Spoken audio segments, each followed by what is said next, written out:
You were the first drag queen to show the girls what life is all about. Masquerading to Hell and Back. I liked it just because I don't really know much about that history of South Africa and their drag history. So I wasn't aware that in 1994 it was illegal there. And being someone who knows a lot of people who have suffered from sexual assault, the 17 men thing kind of really hit. It's never happened to me personally, but it really hit me to know that and to see her strength as someone of that age who's gone through that, as someone to be able to persevere through that and still manage to make themselves happy in their own right. So I felt that was a very powerful thing. My favorite shot from there was probably them twirling around in the sun. And he got the scarf stuck in his face, but I mean, I thought that was really poignant because it just symbolized how free they are and how different that their lives have become from their hell, I guess. And when I saw him, I liked him because he's the first drag queen that I came upon that's disabled. I loved it. I thought that the music, the cinematography, the energy of the film was just, it was beautiful, it was heartwarming, it was funny.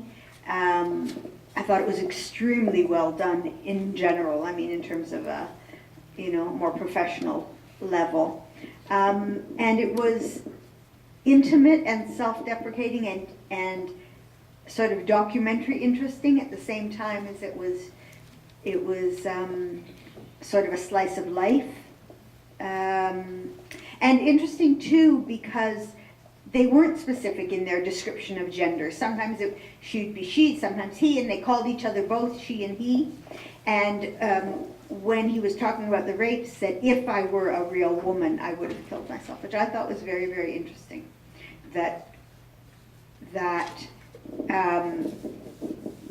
I'd like to know why.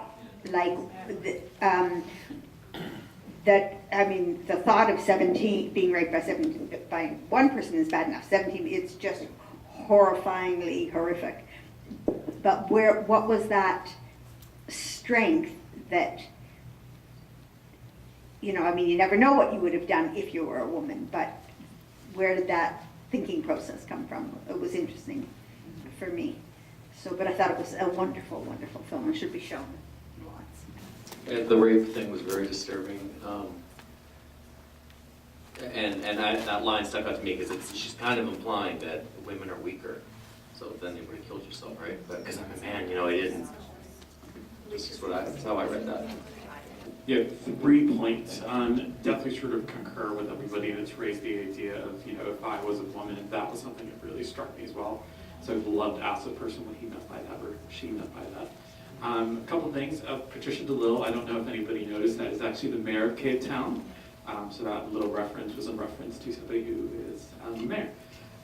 Third thing, and I didn't actually quite catch that little line towards the end about Mandela, but it's something I find really troubling because sort of almost all narratives in South Africa are sort of like, well, Mandela came through and everything's now nice and rosy. Whereas corrective rape and all these issues with the LGBT community and other issues are still really prominent. So I really wish they'd cut that little section out. But yeah, the first point really is the thing that really struck me the most with the comment about rape. It's a beautifully shot, non-linear film. The colors are gorgeous on it. Great cinematography. I wish the story had a little bit more information that everybody's talking about, that 17-year-old thing. I felt it could have been a little bit deeper that way. I realize it's a short film and they only have so much time. And the Mandela thing at the end, I couldn't read it. It's too fast. It should have been out there like 4 times longer than it was. So, yeah. Otherwise, it's a really good film. What I thought was really impressive about the film was its way of, in a short time, being able to truly show the personality of these two people. And I thought it was very important to talk about something like that. I think it told a story that would so rarely be told. The experience, it's a very specific experience to be a drag queen during apartheid in South Africa.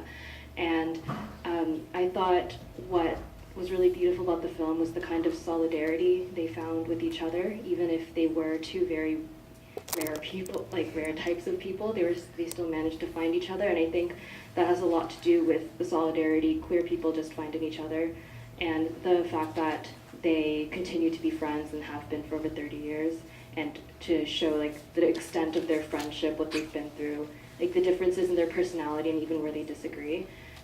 I thought it was like a very, it managed to take a step back and provide historical context, which I think I would have liked to hear more about, just to kind of lay the groundwork of it, but also it felt very intimate in the way it was shot, like the close-up shots of like them applying makeup and things. I thought made it feel very personal within a short amount of time. Full to bursting with independent character. Like, all of those people had so much character jam-packed in. It felt like eating a whole meal, but really we were just getting an appetizer. It was fantastic.